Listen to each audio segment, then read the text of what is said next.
What is up, guys? It is your boy, for real shocker, the 96 Touch with our G8DL final week 7 team builder, going against JBP in this epic matchup. You guys can check out last week's battle against Lady K. You gotta go see it as Drake Azult came in the clutch last matchup, and he just really did it for us today. But this is again we're going JB's team, and we're bringing a very interesting team versus JB's team. JB's team is, in my opinion, a relatively fast team, but a relatively good bulky team at the same time. So this is going to be a very interesting matchup. You guys can hit that like button down below if you haven't already. Subscribe to join the Phil Shocker crew today, because you people are really the king of the crew. And I will be actually doing I don't know when, but I will be doing an update video, because you will not be seeing APA Week 5 matchup. And there's something I do need to talk about, what's going to be going on in the next, not exactly next 2 weeks, but like it's next week, and then like the next couple of days, and then it's like the final week of March. I got to talk about how the final week of March is going to go down. So keep an eye out for that update video. But let's go ahead and get into this matchup versus JBP. He's got Dracovish, a monster of a Pokemon. It's just an amazing Pokemon. Salazzle, I think, definitely comes. It's one of those mons I can just, if it gets a nasty plot, it basically beats my team. Mamoswine, I definitely think a Scarf Mamoswine comes versus us. Mimikyu, Life Orb, or potentially Expert Bell, one of the two. Girder, I think, definitely comes, as his only way to remove hazards is with Defog and 2 Rapid Spinners. I think he has to bring it, or else because I don't think he brings. I mean, there's something to, but we'll talk about that. Steelix, I think, comes because it needs to be the guarantee check to Dracozolt. I mean, yes, he does have 2 other moms, but 2 of those moms don't want to switch into the other of its stab, and I have to constantly play the guessing game with it. So there's that. Rotomo is something that can potentially come. I don't really bank on it per se coming, but it could be something that could come. Manabuzz is another one I don't really bank per se to come, but it's definitely a Pokemon that can come. His G-Max Orbeetle I really don't think matches up really well unless he really wants Sticky Webs, but I don't think Sticky Webs or Orbeetle itself is just not that good this matchup. Quillfish, I don't think Quillfish really comes. Quillfish doesn't really do too much for his team in this matchup.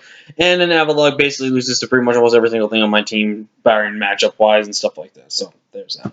So let's go ahead and break down the team. Again, the only Pokemon I can maybe see interchanging out is maybe Rotom and Mandibuzz. One of the two, or if he wants to go both, that would be great for me. If he wants to go ahead and get rid of one of these powerful wall breakers and stuff, that'll be good. But let's go and break down the team for you first. We're bringing Thorny this week. Thorny matches up really strongly versus his team. Yes, he's got a fighting type, but I can learn fire moves and stuff like that. And he has a fire type. You may be asking yourself, why the heck am I doing that? Yeah, I got the tech right here. We've got Thorny here with Leech Seed, Jarwell, Bulldoze, Power Whip, Max HP, 108 Defense, 148 Spadef. A more leaning Spadef bulk. I know it doesn't really make that much sense to lean more Spadef bulk. We are naturally physically bulkier, so I went with that kind of route, knowing that. But Bulldoze actually has a chance to one-shot Salazzle. If I get chip on Salazzle, Salazzle is actually not a threat to me. Nuts. Whatsoever. Power Up is really good stab versus his entire team. Leech Seed is just super annoying for him to deal with. Gyrball is there to pretty much check Mamoswine and Mimikyu completely in that sense of the regard, which I really like. Now, Amon, that can just very well do so much this game, and potentially could just win us this game by itself, is our beautiful Nessie. I so badly wanted to put weakness policy on this set. I literally did. I really wanted to put weakness policy on this set. But if this is a playoff match that doesn't matter, I had to bring the right set. And this is, I think, one of my most creative, but also a great sets I've built for Lapras. We're running Ice Beam, Iron Head, Surf, Zen Headbutt. Why are we asking why we're on Zen Headbutt? Zen Headbutt is actually really good versus his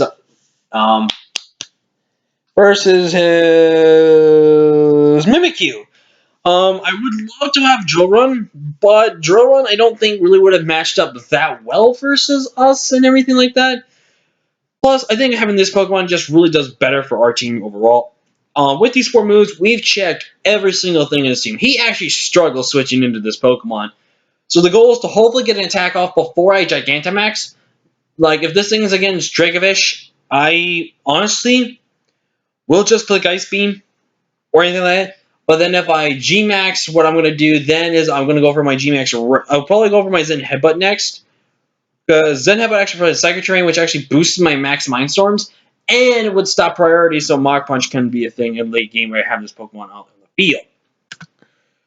Oh, and we should probably talk about we're running 186 HP, 68 in attack, 116 in special attack, and 128 defense with the relaxed nature. I ran more of a physically defensive set for this mon in order to do what I needed to do in the last bit of the round of the matchup. Up next, we're reading Pharaoh, and Pharaoh is super clutch. He has got 0 switch-ins to Shadow Ball. And I know what you're thinking. Mandibuzz is a brain thriller. Why would you bring Mono Shadow Ball? Well, here's something you don't know. I can potentially get the +6, and if he's not, because I expect him to be a little leaning to more physically defensive than specially defensive Mandibuzz. If I get the +6, I pretty much, maybe even +4, I have a chance to 2-shot. But at +6, I guarantee 2-shot Mandibuzz. If he's max HP, it's probably a roll of 2-shot. But then, it's the rest is history. This thing can just win us the game. Where max HP, 160 in defense, 140 in special attack with a quiet nature. I can pretty much say we're pretty much running a Trick Room team at this point because that's slow, that's slow, that's slow, that's slow, that's slow, that's relatively the fastest Pokemon. And actually, I should probably change that up a little bit, actually, now thinking about it, maybe. Who knows? But, yeah, Pharaoh really does a lot of work in this matchup, and I'm really looking forward to use that. Another Mon that really, we need to pray to God we do not see Rotom Mow.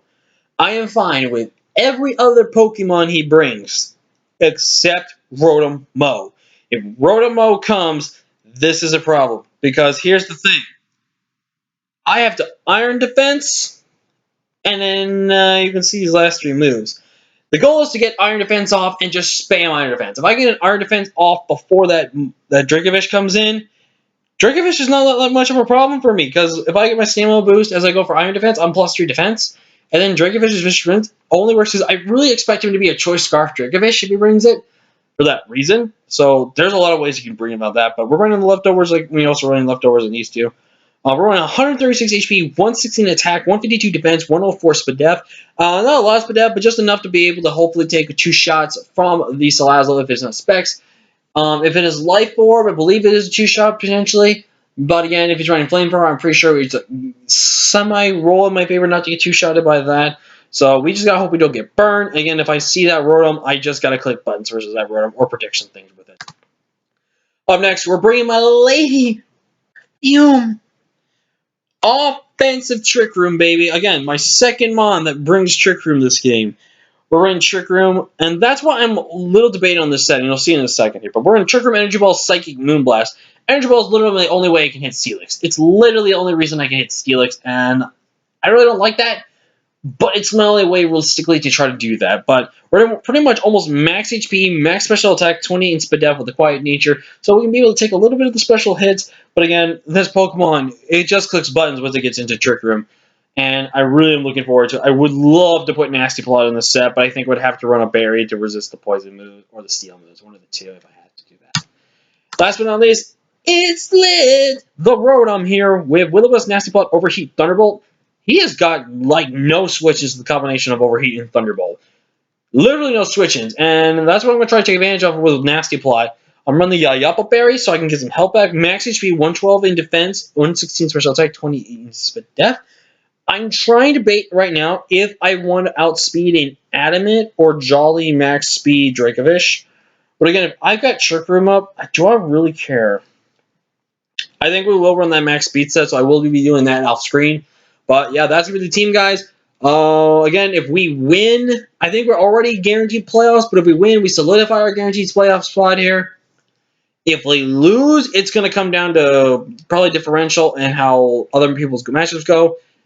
But whatever happens, it happens. I've had a fun season. It's going to be great. But definitely leave a like, comment below if you have already. Subscribe to join Filter Crew.